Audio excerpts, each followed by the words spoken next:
बाबा जी की प्यारी सास संगत जी राधा स्वामी। एक बार एक बुजुर्ग पति पत्नी थे। वह ब्यास कैंटीन में सेवा करते थे।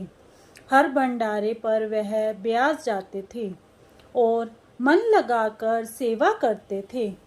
वहीं से ही बुजुर्ग अंकल जी ने समोसे, पकोड़े, आलू पूरी, भटूरे छोले, गुलाब जामुन, जलेबी, दही वड़े सब वहीं से बनाना सीख कर आए थे। एक दिन बैठे बैठे उनके मन में ख्याल आया कि क्यों ना हम यहाँ भी अपने शहर में एक छोटी सी बाबा जी की कैंटीन खोल लें।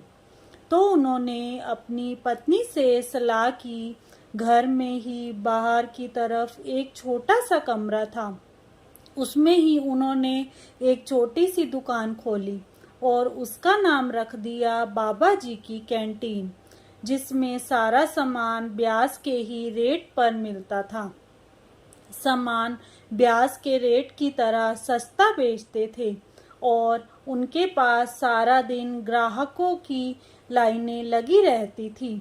उन्होंने पहले एक दो लड़के रखे, फिर दो औरतें रखी। ऐसे करते करते उनके पास 10 लड़के और कुछ औरतें भी थी जो उनके साथ मिलकर काम करती थे।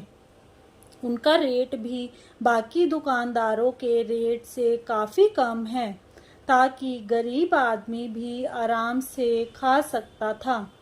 बड़ी दुकानों वाले सोचते थे कि उनकी दुकान पर ऐसा क्या होता है जो इतनी बड़ी बड़ी लाइनें लगी होती हैं।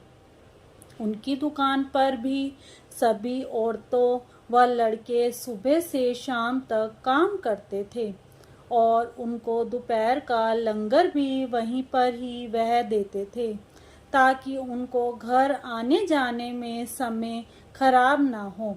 और वह ब्यास हर भंडारे पर सेवा पर जाते थे और यहाँ का काम पहले से भी अच्छा चलता रहता है। वह मेरे सतगुरु संभालते हैं। सभी सेवा समझकर ही सुबह से रात तक लगे रहते थे।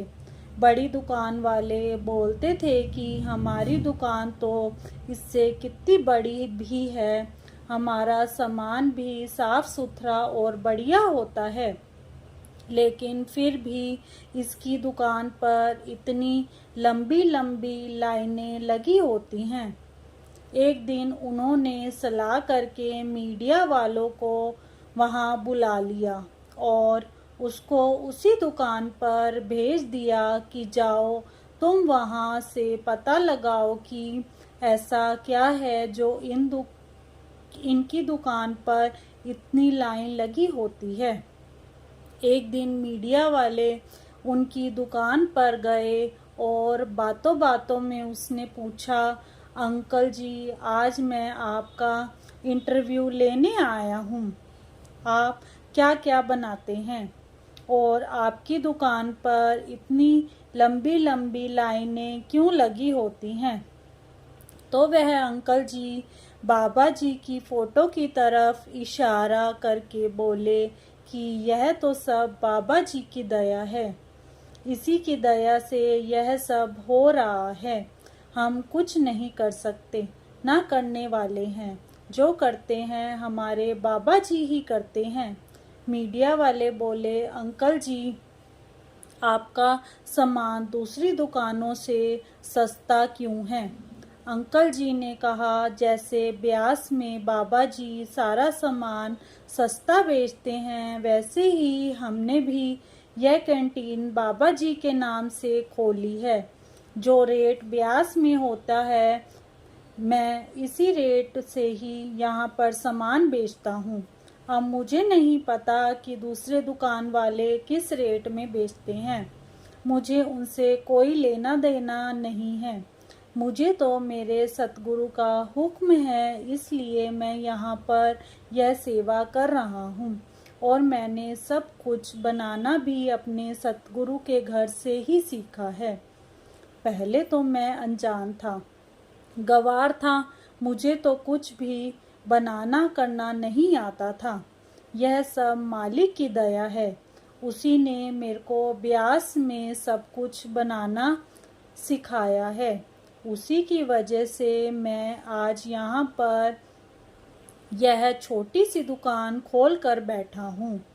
मेरी कोई औकात नहीं है कि मैं कुछ कर सकूं। दाल रोटी देने वाले तो मेरे बाबा जी बैठे हैं। तो मीडिया वाला बोला बस आपको दाल रोटी ही चाहिए और कुछ नहीं चाहिए। तो अंकल जी बोले उसका दाल रोटी देने के लिए भी हम बाबा जी का शुक्र करते हैं और सारा दिन हमारी दुकान पर बाबा जी के शब्द चलते रहते हैं। संगत और दूसरे लोग आते जाते रहते हैं। यह सब इस मालिक की दया से हो रहा है। मैं कुछ नहीं कर सकता, न करने वाला हूँ। जो करते हैं मेरे सतगुरु करते हैं। उनका बार बार शुक्र करते हुए उन्होंने मीडिया वाले को भी खाने के लिए प्लेट में सामान दे दिया। लो हमारे यहाँ से लंगर खाए बिना मत जाएं। यह सब सतगुरु की कृपा से ही हो रहा है, उसी की दया से हो रहा है। मैं कुछ नहीं कर सकता। और वह बार बार बाबा जी का शुक्र करने लगे। ऐसी ही एक सच्ची बात मैं आपको बताने जा रही हूँ। हम ब्याह सेवा पर गए थे। वहाँ पर पंजाब से एक पूरा परिवार बाबा जी के हर भंडारे पर ब्यास आता था। शुक्रवार, शनिवार और रविवार सेवा करके वह अपने घर जाते थे। उनकी कपड़े की दुकान थी। जब हमने पूछा कि आप हफ्ते में 3 दिन दुकान बंद करते हो तो आपका काम कैसे होता है, तो वह बोले कि दुकान जब हम जाकर खोलते हैं तो बाबा जी की दया से दुकान पर इतना काम होता है कि उसे संभालना मुश्किल होता है। हम सभी घर के दुकान पर बैठते हैं और हमारी दुकान पर 4 लड़के भी काम करते हैं। हमारा काम बहुत अच्छा है। हमें किसी चीज़ की कोई कमी नहीं है। बाबा जी की दया से सब कुछ है। हम बाबा जी का काम करते हैं तो बाबा जी भी हमारे सभी काम सिद्ध करते हैं। हमारे पड़ोसी भी हमसे पूछते हैं कि आप अपने ग्राहकों को बताकर जाते हो कि सोमवार को दुकान खुलेगी। वह सोच में पड़ गई कि हम 1 महीने में एक बार 3 दिन की सेवा करके ही इतना थक जाते हैं, तो यह सब हर हफ्ते हर भंडारे पर जाकर कैसे सेवा कर लेते हैं। तो उनके लड़के ने पूछा, आंटी जी आप किस सोच में पड़ गई है?